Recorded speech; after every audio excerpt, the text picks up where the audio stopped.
melawai.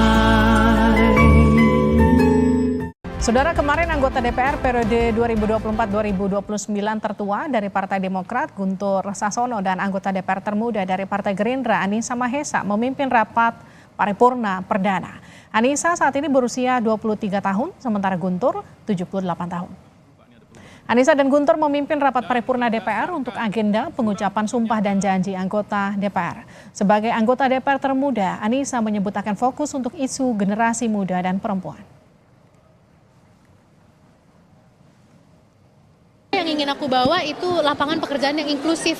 Karena tiap aku turun ke dapil, generasi muda seangkatan aku tuh pasti bilang, Teh Anissa ini gimana kita dapat kerja? Nah kalau di Banten, aku nggak tahu dapil lain ya, kalau di Banten mau dapat kerja itu mesti bayar dulu 1 juta. Ya itu kan harus kita suarakan, kasihan mereka mau dapat kerja nombok keluar modal dulu, ibarat kata kan gitu. Terus hal yang ingin aku bawa juga itu adalah karena kita live in a digital technology, grow up in a digital era, itu kita harus, aku sebagai generasi muda ingin mendorong regulasi atau kebijakan yang pada akhirnya itu memberikan perlindungan hak-hak digital supaya data kita tidak bocor seperti kemarin kasus Bjorka gitu.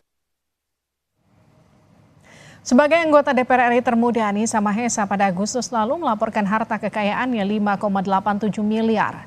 Harta itu terdiri dari tanah dan bangunan 2,57 miliar, mobil Lexus yang diberi keterangan hibah tanpa akta 2,2 miliar, serta harta lain 1,09 miliar. Sebagai anggota DPR tertua sekaligus petahana dari periode sebelumnya, Guntur Sassono dari Partai Demokrat melaporkan harta 10,9 miliar rupiah.